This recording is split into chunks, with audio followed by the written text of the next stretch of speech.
9301 заседание Совета Безопасности объявляется открытым. Security Council is called to order.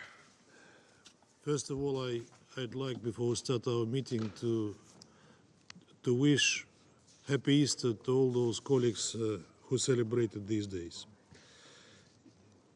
Я бы хотел воспользоваться возможностью, чтобы от имени Совета отдать должное его превосходительству господину Педру комиссарию Афонсу, постоянному представителю Мозамбика, за его работу в качестве председателя Совета. Я уверен, что говорю от имени всех членов Совета, выражая глубокое признательность послу комиссарию Афонсу и его делегации за проявленными For the month of March, I'm sure I speak for all members of the Council in expressing deep appreciation to Ambassador Afonso and his team for the great diplomatic skills with which they conducted the Council's business last month. The provisional agenda for this meeting is threats to international peace and security, risks stemming from violations of the agreements regulating the export of weapons and military equipment. The agenda is adopted. In accordance with Rule 37 of the Council's Provisional Rules of Procedure, I invite the representatives of Belarus, India, Indonesia, Lebanon, Mexico, Poland, and South Africa to participate in this meeting. It is so decided.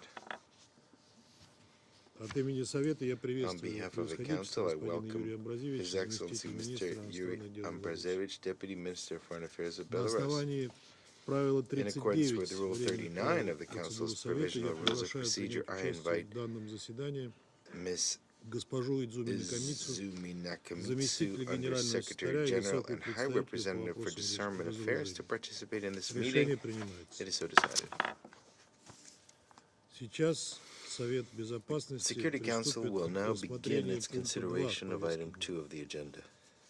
I wish to draw the attention of the Council members to document S/2023/243, a letter dated 3rd of April 2023 from the permanent representative of the Russian Federation to the United Nations, addressed to the Secretary General, transmitting a concept paper on the item under consideration. I would now like to give the floor to Ms. Izumi Nakamitsu.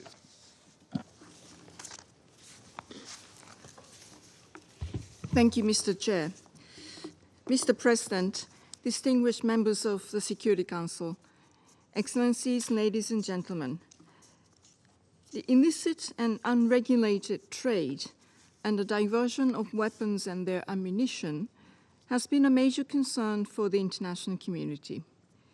Illicit and unregulated arms transfers can instigate, fuel, prolong armed conflict, armed violence, terrorism, and crime. They can destabilize entire regions, contribute to and enable human rights abuses, and lead to violations of arms embargoes. To respond to the risks associated with illicit and unregulated arms transfers, states have established a number of international, regional, and bilateral arms control treaties, agreements, and frameworks to prevent and eradicate the illicit trade and diversion of conventional arms, to regulate the international arms trade, and to promote transparency in weapons transfers.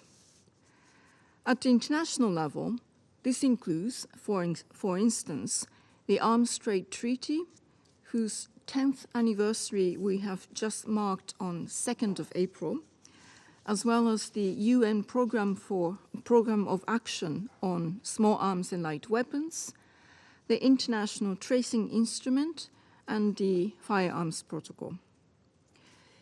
These instruments vary in scope and membership, but they are all guided by the overwhelming principle of preventing and combating the illicit trade in arms. My office shares this objective and has been supporting states in the full and effective implementation of these instruments. As such, member states are urged to comply with their international obligations under the agreements to which they are parties. Mr. President, Regulating the international arms trade and preventing the illicit trade of conventional weapons and ammunition requires robust frameworks for the effective control over the export, brokering, import, transit, storage, and retransfer of weapons and ammunition.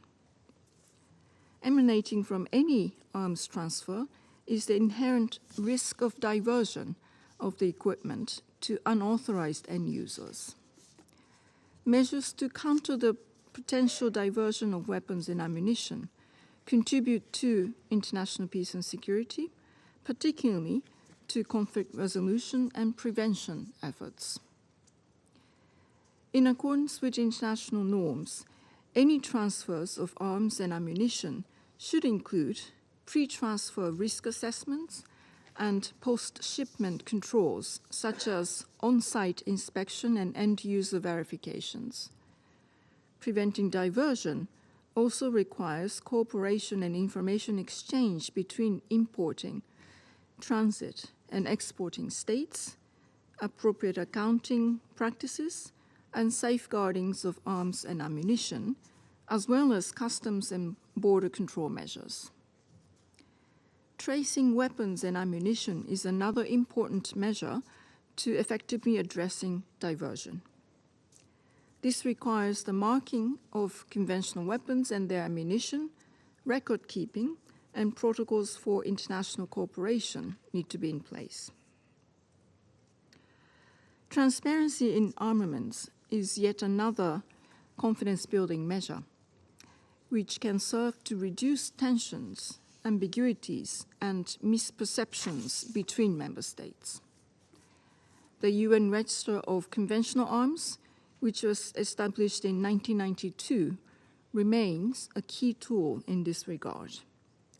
I strongly encourage all member states to participate in this transparency mechanism by reporting on exports and imports of equipment that falls within the register's 7 categories of major conventional arms, as well as small arms and light weapons, and procurement through national production.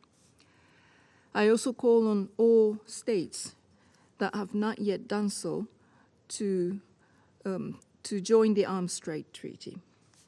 Finally, I can call on states to consider the differential impact of the illicit trade of arms and ammunition on women, men, girls, and boys. Taking this into account, we must guarantee the full, equal, meaningful, and effective participation of women in decision-making and implementation processes related to conventional arms control. Only then we can make the real contribution to international and regional peace, security, and stability, reduce human suffering, and promote transparency and cooperation. I thank you very much for your attention, Mr. President. Я благодарю госпожу Накамицу за ее брифинг. Сейчас я сделаю заявление в своем качестве представителя. Уважаемые коллеги, вопросы контроля за поставками обычных вооружений и продукции военного назначения приобретают в последнее время особую актуальность. Риски, связанные с их бесконтрольным расползанием и попаданием через черный рынок в руки преступников и террористов, растут в геометрической прогрессии. Считаем сегодняшние дебаты хорошей возможностью обсудить с широким кругом государств-членов существующие региональные и международные договоренности в этой сфере, а также угрозы, порождаемые их нарушением. Российская Федерация уделяет приоритетное внимание вопросам контроля за поставками продукции военного назначения, последовательно укрепляет профильное национальное законодательство и готова делиться собственным опытом в этой сфере. Поддерживаем соответствующие инициативы в Африке, Латинской Америке и других регионах, жителям которых не понаслышке известно о разрушительных последствиях незаконного перетока оружия. Отмечаем принятие отдельными региональными объединениями certain regional associations of concrete obligations in this area, especially the EU Common Position, which in 2008 established basic rules for members of the EU with regard to control over the export of military technology and equipment. It was adopted under Section 5 of the European Union Treaty of 1992 and was confirmed by the relevant decision of the European Council. Therefore, it is mandatory for all member states of the EU in their positions and actions. The Russian Federation is thus actively contributing to the work of existing UN international mechanisms. In particular, we view the UN Register of Conventional Arms as a universal instrument for increasing transparency. We regularly send the appropriate data to the register, and the importance of providing this information is enshrined in Russian national law. We believe that the main issue for achieving the goals of the register is to universalize it, that is to say, to increase the number of countries that regularly provide yearly national reports on arms export and import. Special attention as well to the implementation of the UN Action Program on Prevention and Eradication of Illegal Trade in SALW. We continue to propose a number of concrete measures that could facilitate the implementation of joint efforts to cut off illegal circulation of SALW, especially imposing a universal ban on the transfer of all types of SALW to entities not authorized by the governments of recipient states, ensuring strict regulation and direct control by states on territories under their jurisdiction over broker activities related to arms export, as well as the maximum restriction of these types of brokers and a strict ban on re-export or following transfer of imported SLW without the written consent of the states that originally exported them. That is to say, making an end-use certificate a required condition for export of arms, and preventing the production of SLW under expired licenses or without licenses from the states that own the technology for their production. As for the International Arms Trade Treaty, we once again are forced to note that their standards are significantly lower than the Russian standards. The ATT lacks any direct ban on unlicensed production of arms and transfer of weapons to non-state actors, or provisions regulating the procedure for re-export of military goods only with the consent of the original exporting state. At the same time, we continue to follow the procedure of implementation of the treaty and believe it's important that its signatories honor their legal obligations. During discussions on specialized platforms, we have consistently indicated that fighting the unchecked spread of military goods ought to remain in the attention of all member states without the relevant agreements. Following and tracking the chains of arms transfers, let alone controlling them, becomes impossible, and countries and entire regions end up drowning in illegal weapons, which leads to a rise in crime and violence. At the same time, we believe that the Security Council, which deals with issues of control over arms transfers as part of its mandate, should not duplicate the role of the General Assembly, where there are discussions of the relevant global measures. But it is required to respond to threats to international peace and security which arise when certain countries violate their obligations with regard to transfers of arms and also violate already concluded agreements. The consequences of this irresponsible policy the world has experienced many times. A number of states, based on their own geopolitical ambitions, have in various years carried out mass-scale transfers of arms and ammunition to various regions of the world, including the Middle East, the Balkans, and North Africa. As a result, in light of the tragic experience of radicalization of the so-called opposition forces that they supported and subsequent unchecked spread of military goods throughout the world, Western countries continue to promote the concept of responsible behavior and strengthening control over weapons circulation. However, the crisis that they themselves provoked in Ukraine was a clear demonstration of the insincerity of their statements supporting